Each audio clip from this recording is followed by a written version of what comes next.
بسم اللہ الرحمن الرحیم۔ صدقۃ الفطر کیا ہے؟ صدقۃ الفطر کس پر واجب ہے؟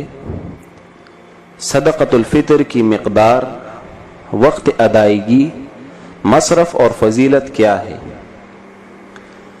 صدقۃ الفطر لغت میں فطر کے معنی روزہ کھولنے یا روزہ نہ رکھنے کے ہیں۔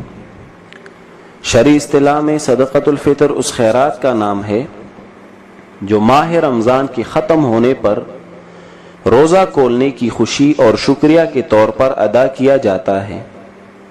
عام الفاظ میں ہم اس کو سرسایہ بھی کہتے ہیں۔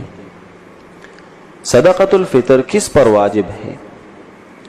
جو مسلمان اتنا صاحب استطاعت ہو کہ اس پر زکوٰۃ واجب ہو، یا اس پر زکوٰۃ تو واجب نہیں لیکن ضروری اسباب سے زائد اتنی قیمت کا مال یا سامان اس کے پاس موجود ہے جس کی قیمت 52.5 تولہ چاندی کی قیمت کے برابر پہنچتی ہے، تو اس پر صدقۃ الفطر دینا واجب ہوتا ہے، چاہے وہ مال تجارت کا ہو یا نہ ہو، اور چاہے سال پورا گزر چکا ہو یا نہ گزرا ہو۔ صدقۃ الفطر کی مقدار کیا ہے؟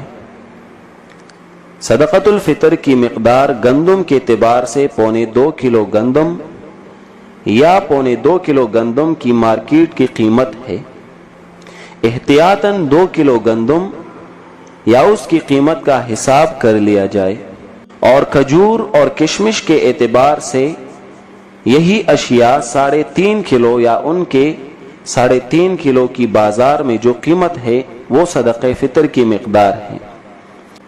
تو ایک عام مسلمان اپنی مالی حیثیت کو دیکھ کر وہ صدقہ فطر ادا کرے۔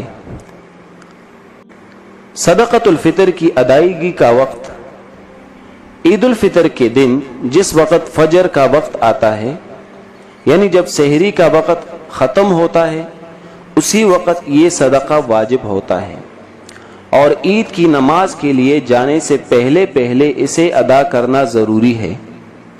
اگر عید الفطر کی نماز سے پہلے ادا نہ کیا گیا تو بعد میں بھی ادا کرنا ہوگا، لیکن بعد میں ادا کرنے سے اس صدقہ کی فضیلت ختم ہو جائے گی اور یہ عام صدقہ بن جائے گا۔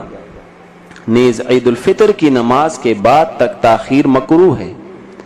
غریب کی ضرورت کو مد نظر رکھ کر یہ صدقہ عید الفطر سے پہلے رمضان المبارک میں بھی ادا کیا جا سکتا ہے۔ صدقۃ الفطر کا مصرف کیا ہے؟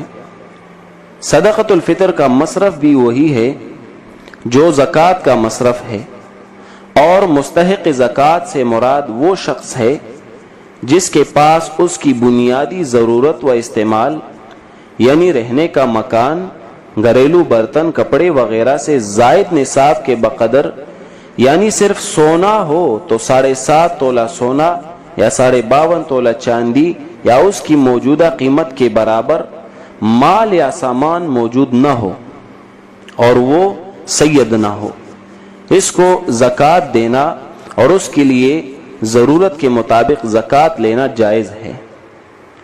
صدقۃ الفطر کی فضیلت حضرت عبداللہ ابن عباس رضی اللہ عنہما نے فرمایا کہ رسول اللہ صلی اللہ علیہ وسلم نے صدقہ فطر کو فرض فرمایا جو روزہ داروں کی لغویات اور بیہودہ باتوں سے پاکی ہے اور غریبوں کی پرورش کے لیے ہے۔ وآخر دعوانا